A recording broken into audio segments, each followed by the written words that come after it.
Bonjour one and all, I am Hansa and she is Mrinal. And we are here to bestow our knowledge upon Ivory Coast aka Côte d'Ivoire and Nestle aka the scammers. Ivory Coast? But where is it? Let's have a look.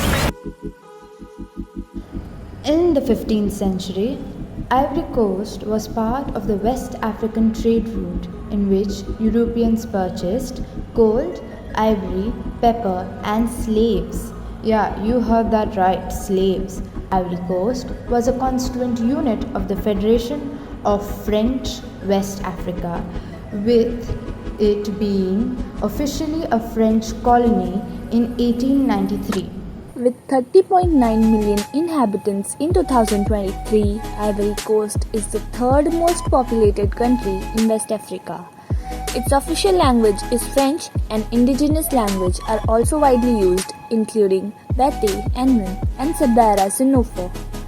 Ivory Coast takes its name from intensive ivory trade that took place in the region from 15th to 17th century. Following independence, the country was widely recognized as the Republic of the Ivory Coast. However, the country officially changed its name to Côte d'Ivoire in 1986. The capital city of Côte d'Ivoire is Yamoussoukro. Yamoussoukro is known for its Grand Basilica of Our Lady of Peace, which is one of the largest churches in the world. The Ivory Coast and Ghana are the two largest producers of cacao, accounting for more than 50% of the world's cacao. In 2021, the Ivory Coast also produced approximately 2.1 million metric tons of cacao beans. The cacao beans are then sold to the companies like Nestle. Despite of producing the raw material of chocolate, some of the Ivory Coastal people haven't tasted the synthesized chocolate. Here is a depiction of an actual video taken on Ivory Coast. Bonjour madame. Savez-vous si vous me fabriquez respecter cacao? No. Voici exactement.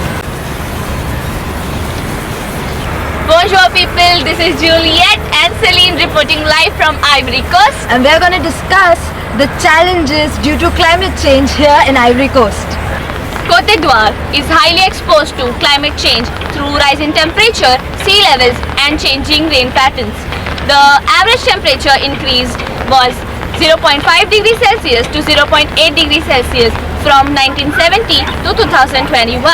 The shift in rain pattern lead to more dry days than more rainy days. The Ivorian economy has become vulnerable to climate change, mostly impacting its agriculture. Côte d'Ivoire is the world's largest producer and exporter of cocoa, accounting for 40% of the global exports. Cocoa represents 30% of the country's export revenue and is the income for 1/5 of its population.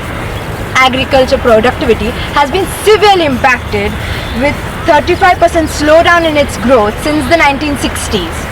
The World Bank estimates that the land suitable for cocoa production will shrink to half by 2050. All these issues on one side and the disservice of Nestle on the other.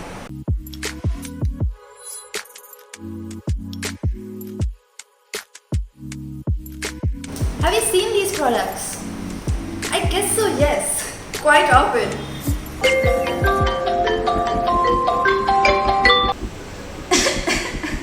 Good food, good life. Is that how it is? Let's have a look. Henry Nestle began his company with the motive of lowering the infant mortality rate by his baby formula for mothers who were struggling to breastfeed. His formulation did lower the infant mortality rate, which was a breakthrough. The company started growing and started gaining popularity, so much that now most of the households have one or more Nestle products in their home. Unfortunately, as we all know that the greed leads to loss of moral compass, Nestle lost one. It became the Nestle Group with many other companies under its roof. Maggi, Cerelac, Purina and Starbucks to name a few. And then the scandal began. Scandal number 1. In the 1970s, Nestle's baby formula ad campaigns in Africa, Asia, and South America promoted formula as a necessity rather than alternative to breast milk. Although most mothers could breastfeed, Nestle's strategy included showcasing the product's benefits, creating a perceived need, and distributing free samples in hospitals. They even had sales personals pose as nurses to endorse the product. This led to halted lactation in mothers, forcing them to buy formula. In regions with limited access to clean water, baby bottle disease became prevalent. Unable to afford enough formula, mothers diluted it, resulting in undernourished babies. Conditions like marasmus and kwashiorkor, caused by improper nutrition, became widespread. Scandal number 2.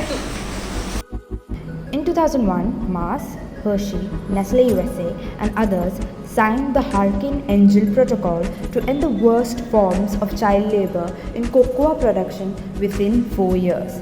They dismissed deadlines in 2005, 2008, 2010, and later aimed to reduce child labor by 70% by 2020.